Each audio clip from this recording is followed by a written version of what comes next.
Assalamualaikum warahmatullahi wabarakatuh.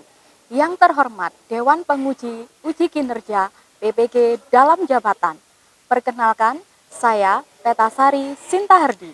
Saya pengajar di SMA Negeri 1 Kepanjen, Kabupaten Malang, Provinsi Jawa Timur. Sekaligus saya merupakan mahasiswa PPG dalam jabatan kategori 1 tahap 2 tahun 2022 dengan prodi Pendidikan Fisika di Universitas Negeri Surabaya. Hari ini, Senin, tanggal 12 Juni tahun 2023, saya akan melaksanakan praktik pembelajaran uji kinerja dengan materi pembiasan cahaya untuk siswa kelas 11. Mohon saran dan masukan untuk perbaikan ke depannya. Terima kasih dan selamat menyaksikan.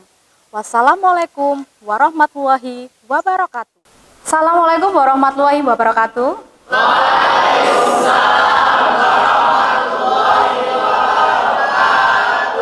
Bagaimana kabarnya anak-anak hari ini?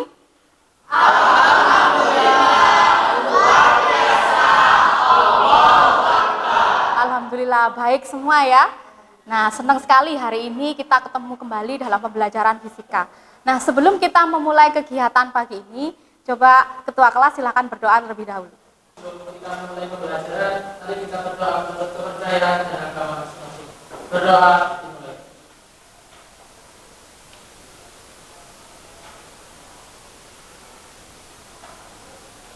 Berdoa selesai. Nah, baik, saya presensi terlebih dahulu ya. Kira-kira hari ini ada yang tidak masuk enggak? Siapa? Adila Rizky. Kenapa? Sakit. Oh iya. Yang lain? Abil ada? Ada. Terus Malika ada?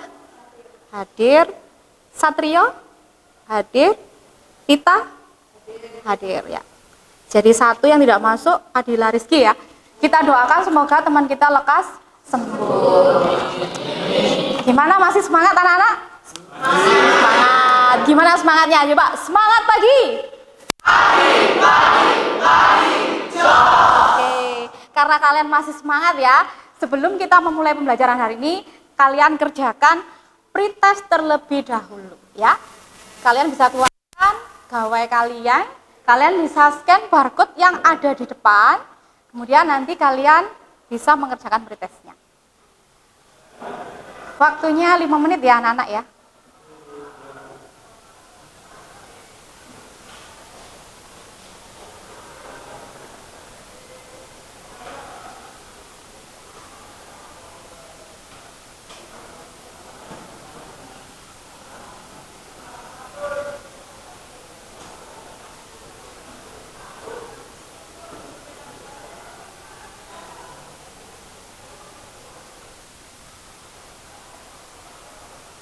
Sudah? Sudah. Baik, kalau sudah selesai silakan kamu sudah kirim semua ya jawabannya ya. Nah, kalau sudah selesai, coba anak-anak ya. Sebelum saya masuk ke kegiatan inti, di sini saya punya apa ini anak-anak? Kira-kira? Air. Yang ada di gelas beker. Terus kemudian saya kasih apa ini? Soda. Nah, coba kalian amati gimana ini. Nah, coba siapa yang mau menjelaskan kira-kira ini termasuk apa? Contoh dari peristiwa pembiasan tersebut tampak patah dengan dimasukkan dalam air. Ya, gimana? Sedotannya tampak apa? Patah. Ini termasuk contoh dari apa? Pembiasan. Nah, coba kalau seperti ini pembiasan, kalau yang ini kira-kira apa, anak-anak? Nah, ini ada apa? Jalan.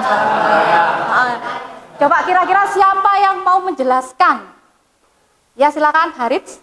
Bagian jalan raya tersebut tampak berair pada siang hari. Jika peristiwa tersebut biasa disebut dengan fata morgana, peristiwa ini termasuk ke dalam peristiwa pembiasan cahaya. Iya, sama ya. Ini termasuk peristiwa apa? Pembiasan. Sebenarnya ada nggak airnya? Tidak. Jadi hanya tampaknya saja gitu ya. Baik, nah sekarang kita review kembali materi pembiasan gitu ya. pembiasan cahaya itu adalah peristiwa apa, anak-anak? Siapa yang mau menjawab coba? Ya, silahkan. April. Pembiasan cahaya adalah suatu peristiwa perubahan arah tambah cahaya dari medium satu ke medium lain. Ya. Iya, jadi cahaya itu sebenarnya merambatnya lurus, tapi kalau beda medium dia akan apa? Membelok, gitu ya. Sepertinya seperti ini. Ini membelok dari medium yang apa, anak-anak? Kurang rapat menuju medium yang lebih rapat, sehingga sinarnya akan dibelokkan ya mendekati garis normal. Ini misalnya kalau kurang rapat itu seperti udara ke air atau udara ke kaca gitu ya. Nah di sebelah ini kamu tahu ini kira-kira gambarnya apa, anak-anak? Kaca pelan paralel. Nah kalau seperti ini sinar datangnya dari udara kemudian menuju kemana? Kaca pelan paralel terus membias lagi kemana? Udara. Jadi terjadi pembiasan berapa kali? Dua kali. Dari medium yang renggang, rapat, terus renggang. Gitu ya? Nah, kalau peristiwa pembiasan pasti kamu harus mengingat kembali tentang hukum Snellius tentang pembiasan, ya kan? Jadi kerapatan udara itu punya indeks bias yang kita sebut N, gitu ya. Di sini sudut yang dibentuk oleh sinar datang dan garis normal namanya adalah sudut datang, gitu kan? Kemudian sudut yang dibentuk oleh sinar bias dengan garis normal namanya adalah sudut bias. Ini ya. Nah, baik. Nah, selanjutnya pada pembelajaran kali ini tujuan pembelajarannya adalah yang pertama, setelah anak-anak melakukan percobaan, diskusi dan presentasi, diharapkan siswa akan menganalisis gitu ya. Menganalisis penerapan pembiasan cahaya dalam kehidupan sehari-hari dan teknologi. Kemudian yang kedua, setelah melakukan percobaan, diskusi dan presentasi, nanti diharapkan siswa dapat mengevaluasi alternatif dari apa? Permasalahan dalam pembiasan, karena pembiasan terus dengan tepat. Kemudian yang ketiga, setelah melakukan percobaan analisis data, terus diskusi dan presentasi, diharapkan siswa itu dapat apa? Menciptakan langkah-langkah dari proses pemecahan masalah dengan tepat. Kemudian yang keempat, setelah melakukan percobaan, diskusi, presentasi, nanti kalian akan menentukan gitu ya, solusi itu ya dari pemecahan masalah. Nah gitu ya, nanti kalian akan bekerja dengan kelompok untuk diskusi dan presentasi.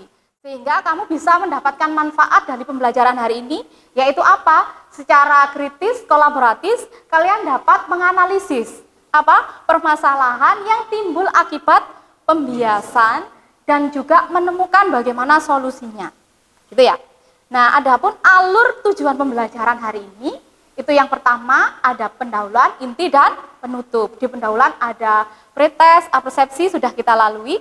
Kemudian di kegiatan inti, nanti kalian akan disajikan dengan masalah, kemudian kalian akan dibagi dalam kelompok untuk bekerja sama dalam penyelidikan. Yang selanjutnya, nanti kalian akan mengembangkan dan menyajikan hasil karya. Kemudian kita akan bersama-sama menganalisa dan mengevaluasi proses dari pemecahan masalah. Kemudian di penutup akan ada apa? Post-test. Kemudian diakhiri dengan refleksi. Begitu ya? Nah, saya harap kalian tetap fokus dan semangat ya, karena ada penilaian akan saya ambil. Yang pertama ada penilaian apa? Kognitif dari tes pilihan ganda, terus sikap kalian selama proses pembelajaran juga saya nilai. Nanti apa saja yang saya nilai? Disiplin, terus apa lagi?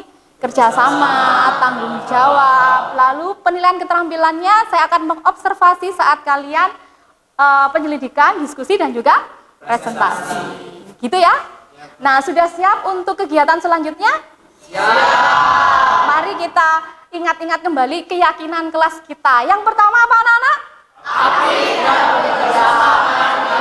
Yang kedua? Tepat waktu. Yang ketiga? Tuntas. Oke, siap ya? Siap. Di sini akan saya sajikan video, kalian amati baik-baik.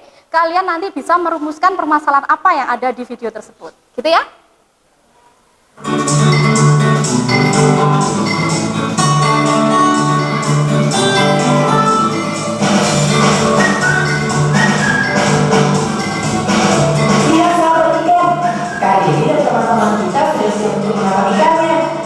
Wah, bisa lah ya mereka menangkap ikan dengan tombol itu.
meleset dari mata tombaknya.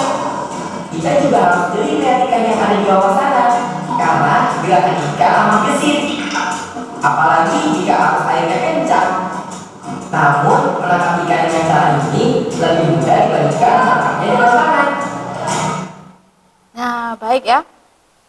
Gimana anak-anak? Kalian sudah mengamati ya tadi ya video ya? Sudah kira-kira menemukan ada masalah apa di video itu ya?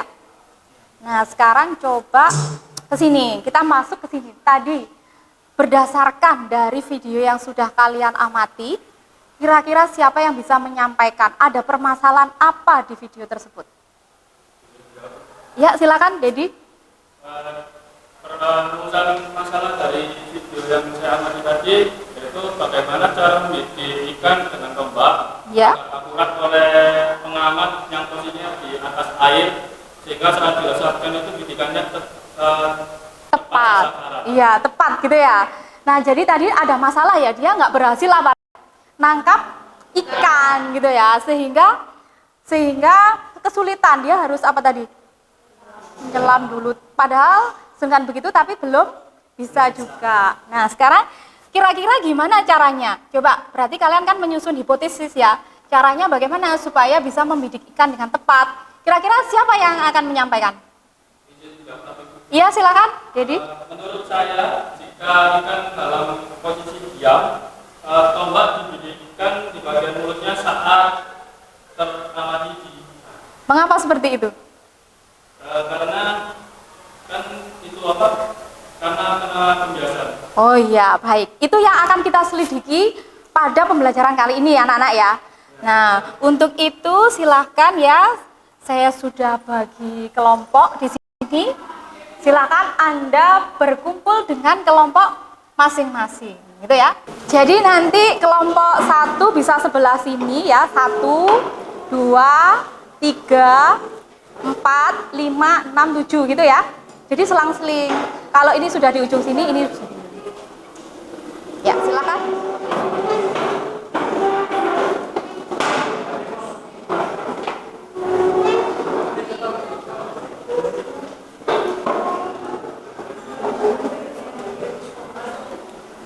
Nah, perhatikan ya anak-anak ya, jika kalian sudah mendapatkan lembar kerja, terlebih dahulu nanti kalian ini baca dulu, pastikan alat dan bahan yang disediakan itu sudah kalian ambil semua. Bisa dipahami? Ya, silakan bekerja.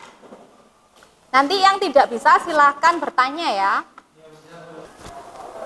Jadi nanti kalau misalnya ini kurang, ini bisa ditulis di sini. Oh, ini penyelidikan di lembar yang ini ya. Ini pas ada. Anak-anak di LKPD kalian itu ada barcode yang ada di bahan ajar ya. Kalian bisa scan, nanti flipbooknya itu bisa kamu baca sebagai referensi ya. Sudut datanya yang di mana? Datanya dari mana? Yang pertama? Sudut datanya yang mana? Loh, dari mana tadi? Ayo. Bendanya di mana? Kita melihatnya di mana? Berarti cahayanya ada di. Nah, loh, cahayanya ada dari benda, ya kan? Nah, gitu. Kamu mengamatinya di situ. Ya kan? Tapi kamu buat dulu sudut datangnya. Berapa kemarin variasinya? 0, 15. Iya. Coba pakai lampu senternya gimana? Lebih kelihatan itu ya. Nah, itu kan kelihatan garisnya. Nah, kan coba kamu arahkan di sini. Di yang sudut 0 coba diarahkan.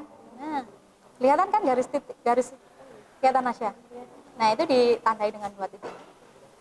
Yang awal ujung dengan paralel itu harus pas ya, 0 berhimpit, benar-benar berhimpit dengan 0. Nah, kan kelihatan tuh garisnya. Ya. Yang 15 mana tuh garis yang paling terang? Mungkin agak dimundur biar lihat. Nah.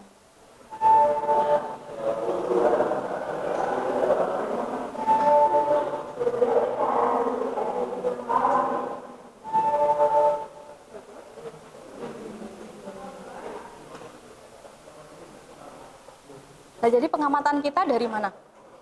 Dari sini ya, dari udara, pengamatan, terus mediumnya. Ya.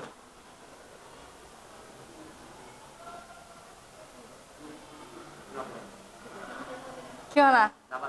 Tampak lebih dangkal, bener ya? Iya, lebih maju. Lebih maju itu berarti lebih dangkal, ya kan? Sudah selesai penyelidikannya? Sekarang sudah masuk analisis data ya? Ya.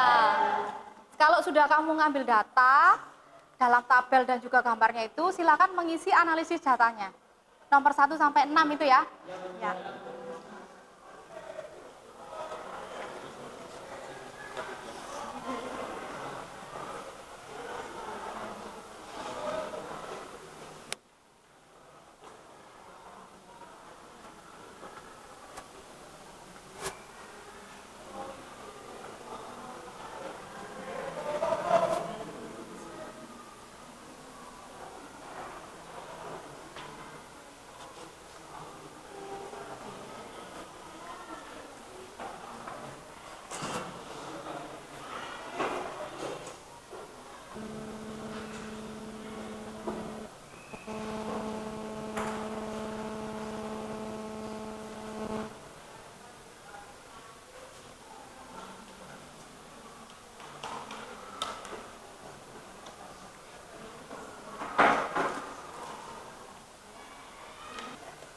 Sudah ya, semuanya sudah melakukan penyelidikan dan menganalisis datanya masing-masing.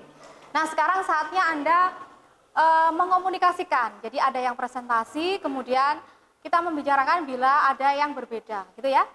Nah, untuk yang pertama, siapa yang akan mempresentasikan hasil percobaannya? Ya, silahkan maju ke depan ya, perwakilan mungkin. Assalamualaikum warahmatullahi wabarakatuh.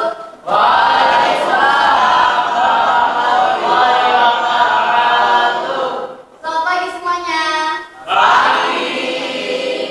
Pada kesempatan kali ini saya Nasyama Fadila dan rekan saya Mas Tiaji. kami ada perwakilan dari kelompok 7 yang akan mempresentasikan hasil pengamatan dan juga praktikum kami. Adapun hal-hal yang akan kami presentasikan pada kesempatan kali ini yaitu tata cara, data pengamatan, serta analisis data nomor 1 juga. Berdasarkan percobaan yang telah kami lakukan, didapatkan bahwa data untuk percobaan utama yang data I udara sekitar 0 derajat akan menghasilkan data R1 dan data R2 0 derajat. Deskripsinya dalam jalur oleh variasi sudut datang yang ini sejajar. Kemudian untuk percobaan kedua dengan data I udara sekitar 15 derajat akan menghasilkan data R1 8 derajat dan juga data R2 15 derajat. Di mana posisi jalur bentul akan terlihat sedikit dangkal daripada posisi jalur bentul yang aslinya. Kemudian pada percobaan ketiga dengan delta I sebesar 30 derajat akan menghasilkan delta R1 atau delta sudut bias pada plane paralel sebesar 18 derajat dan juga delta R2 atau sudut bias udara sebesar 30 derajat. Nah, posisi atau deskripsi dari variasi sudut datang yang ini, posisi jalur bentul terlihat cukup dangkal, lebih dangkal daripada percobaan kedua sebesar 18 derajat. Nah, di sini bisa kita sampaikan bahwa pembiasan itu dapat terjadi pada bidang ini. Dan air kasus segini itu tadi adalah satu contoh dari bidang ini. Nah, ketika kita perhatikan dasar kolam, cahaya dari dasar kolam akan dipantulkan menuju ke mata kita. Namun tidak serta-merta langsung merambat lurus. Ada proses yang terjadi di antara ini. Ketika cahaya melewati air, ia akan dibelokkan menjauhi garis normal. Alasannya kenapa? Karena ia berasal dari medium yang lebih rapat yaitu air dan menuju ke medium yang kurang rapat yaitu udara tempat kita berada. Nah, alhasil cahaya yang kita terima adalah hasil pemajangan cahaya yang telah mengalami pembiasan sehingga menyebabkan ilusi bahwa kolam ini terlihat lebih jangkau daripada ukuran yang semestinya. Sekian penjelasan dari kami mengenai data pengamatan, tata kerja dan juga analisis kedua. Apabila ada berlebihnya kami mohon maaf dan juga dari kelompok lain mungkin apakah ada data Ya. yang berbeda? Yang kelompok lain mungkin ada data pengamatannya tadi ada yang berbeda, silakan. Ya, silakan Syaraf. Ya. Kami memiliki perbedaan dalam sudut bias pada kaca kelamanakarnya percobaan kedua dan ketiga, yaitu sebesar 10 dan 20, sedangkan untuk sudut bias pada udara pada sebesar 2 dan 3 yaitu 20. Oh ya, jadi ada beda sedikit ya. Kira-kira kenapa alasannya anak-anak? Karena pengamatannya itu menggunakan apa? Mata. Jadi mungkin ada beda tipis ketika kita apa? Kita mengamati. Jadi memang sangat rentan sekali dengan kesalahan paralaks, yaitu pengamatan secara langsung menggunakan mata. Jadi harus benar-benar pas gitu ya. Gak apa-apa asalkan bedanya nggak terlalu jauh. Seperti itu. Bagaimana bisa dipahami anak-anak?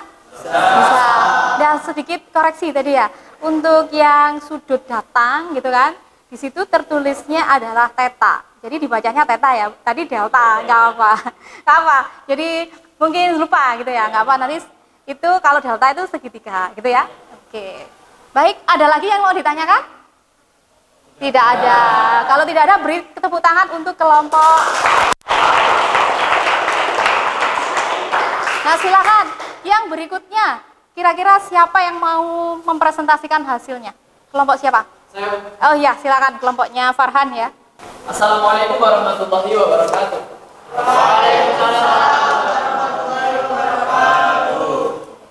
Kami dari perwakilan kelompok 4 akan mempresentasikan analisis data yang telah kami kerjakan nomor 3 dan nomor 4. Di sini kita bisa melihat ada ini atau petunjuk adanya dua segitiga siku-siku yang memiliki alas yang sama dan ini yang sama, salah satu sisi yang sama, memiliki panjang sisi yang sama. Kemudian karena yang diketahui adalah data ini dan data ini, kita tidak tahu data hipotenusanya, maka kita bisa menggunakan tangen.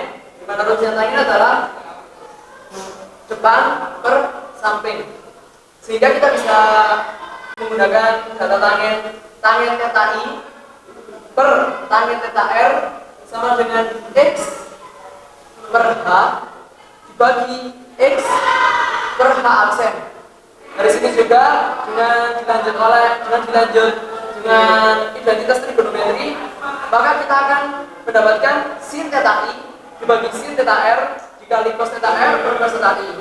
Sin theta i per sin theta r bisa kita rubah dalam bentuk n2 per n1 karena rumusnya ini biasa, sehingga kita bisa mendapatkan rumus umumnya yaitu h aksen per h dibagi n2 per n1 dikali cos theta r per cos theta i.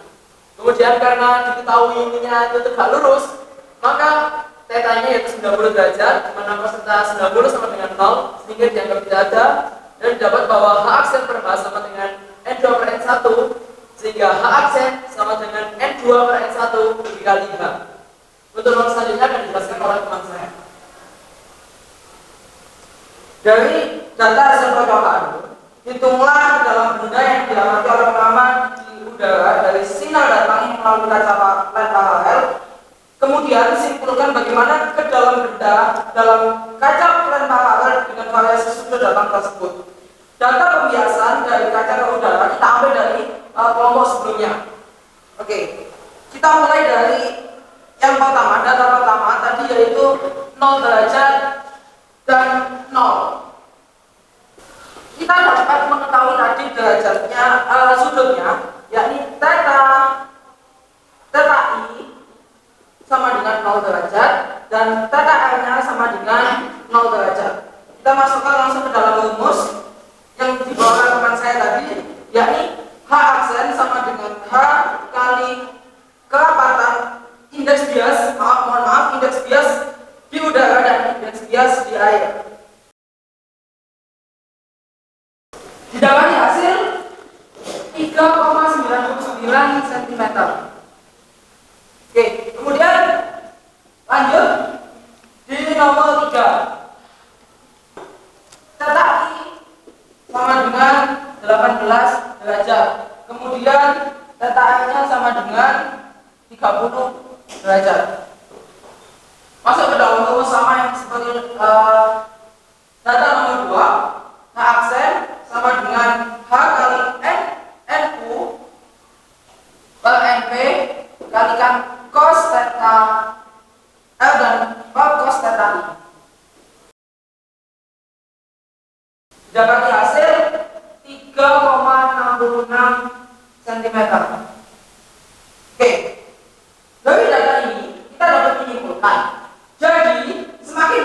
sudut datangnya, sudut bias juga semakin besar.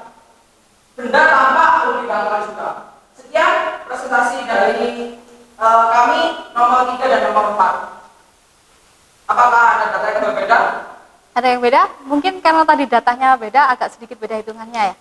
Ya, tapi nggak ada masalah ya. Sepakat semua? Oke, baik, bisa kembali ke tempatnya masing-masing ya. Beri tepuk tangan untuk kelompoknya Farhan. Kemudian siapa lagi untuk sesi berikutnya yang mau maju menyampaikan bagian akhir dari diskusi ini? Siapa? Kelompoknya siapa? Ya, silakan. Nova dan Bella ya perwakilannya. Assalamualaikum warahmatullahi wabarakatuh. Perkenalkan, kami dari perwakilan kelompok 5 dengan saya Nova Kurniawan dan teman saya. Saya Maria Pratina. Kami akan menjawab analisis data untuk nomor 5 dan nomor 6. Langsung saja kita ke nomor 5. Silakan.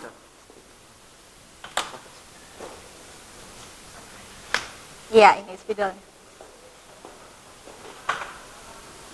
Boleh dihapus teman-teman ya? Iya, silakan.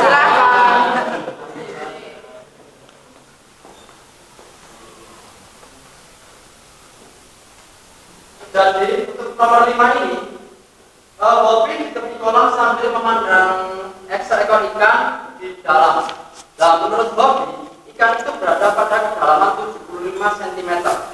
Jika indeks bias air adalah 1,33, indeks bias udara 1, dan tinggi Lisa yaitu 160 cm, berapakah kedalaman ikan yang sebenarnya? Jadi dalam soal tersebut kita dapat diketahui bahwa untuk HSN yaitu ikan yang menurutnya adalah kedalaman dari udara adalah sebesar 75 cm. Sementara indeks bias air tadi diketahui bahwa sebesar 1,33 dan untuk indeks bias udara atau N adalah sebesar 1. Untuk yang ditanyakan adalah berapakah kedalaman ikan yang sebenarnya atau biasa kita disebut dengan H.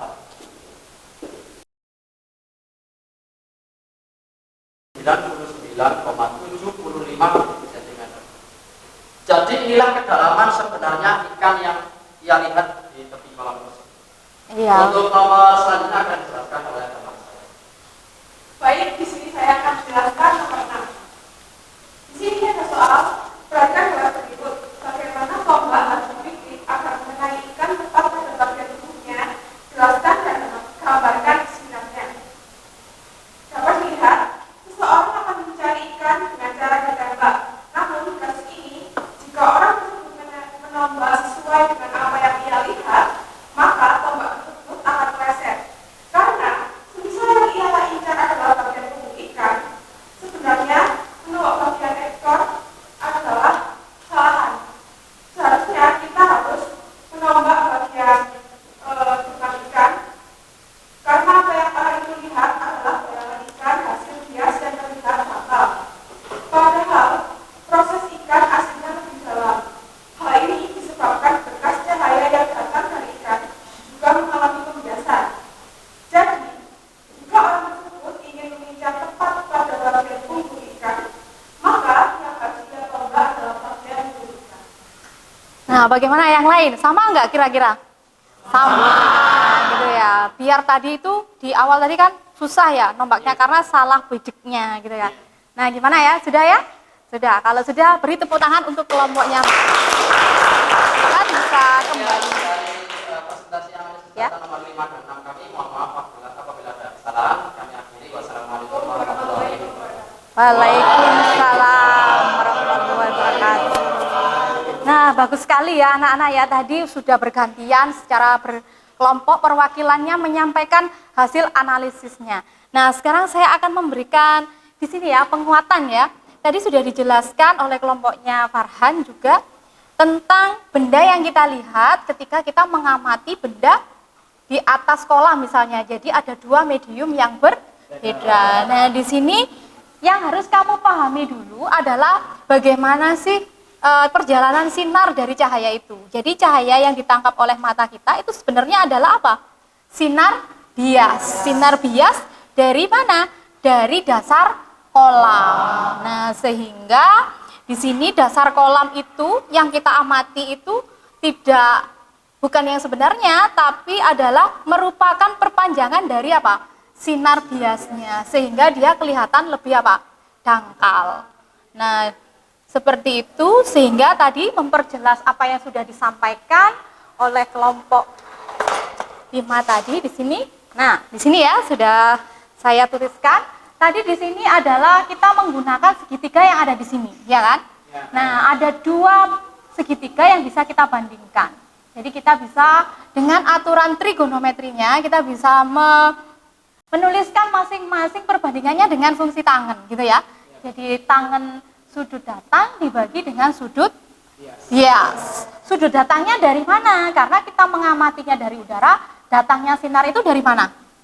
Dari dasar kolam atau dari medium air, gitu ya.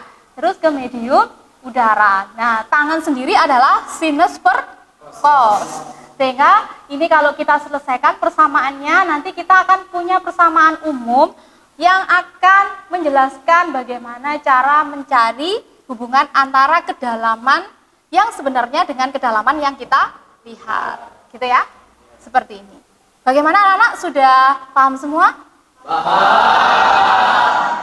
Nah, kalau sudah paham, jadi kita balik ke permasalahan di awal tadi. Tadi kan dia bagaimana caranya menombak ikan, gitu ya. Nah, kira-kira ini tadi sudah tepat tadi ditombaknya di bagian apa tadi? Kalau mau yang punggung yang disasar? Mulut. Ya, jadi tidak pas punggungnya karena yang kita lihat itu adalah apa? Bayang-bayangnya. Jadi digeser gitu ya di bagian mulut. Gitu ya? Nah, oke, sudah. Kalau sudah, kita sudah masuk di bagian kesimpulan ya anak-anak ya. Siapa yang akan menyimpulkan kegiatan belajar pada hari ini? Ya, silakan, Atta. Jawab saya Atta Banamufa dari kelompok 2. Ya. Jadi kesimpulan saya berdasarkan masalah yang dipaparkan tadi adalah cara membidik ikan dengan tepat adalah dengan memperhitungkan posisi atau kedalaman ikan yang sebenarnya. Karena saat terjadi pembiasan, yang terlihat oleh mata kita adalah bayangan ikan, bukan posisi ikan yang sebenarnya. Iya, jadi ketika sudah melalui proses pembiasan, itu yang kita lihat adalah bayang-bayangnya, gitu ya, kesimpulannya ya? Ya, bagus sekali. Nah, anak-anak, sebelum kita menutup pembelajaran hari ini, seperti yang sudah saya sampaikan, di sini ada apa? Poster. Silakan kalian bisa men-scan barcode yang ada di papan.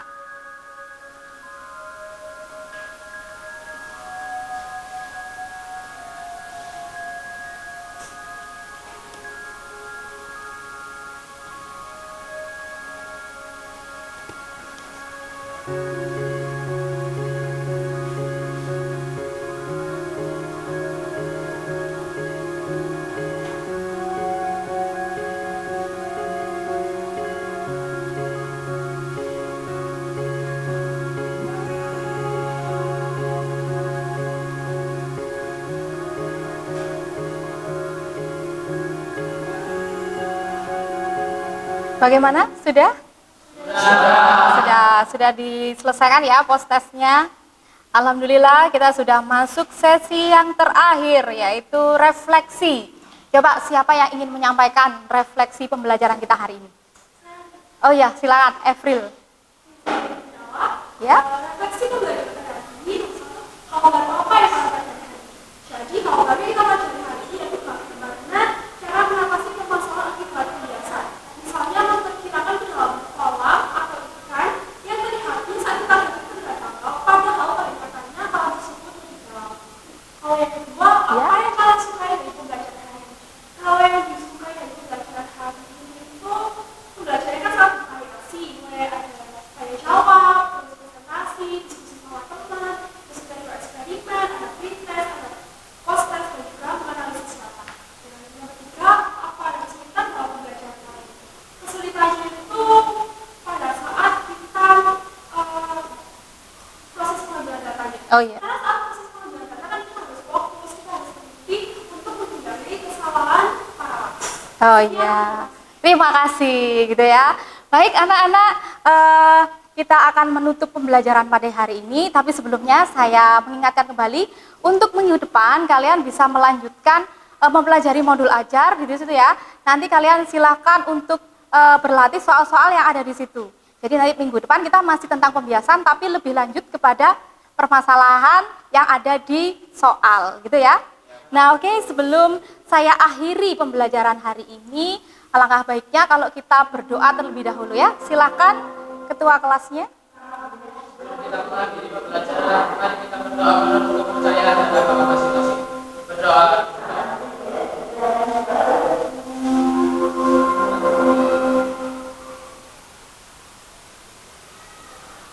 Berdoa selesai. Baik, saya akhiri pembelajaran kali ini. Wassalamualaikum warahmatullahi wabarakatuh. Waalaikumsalam.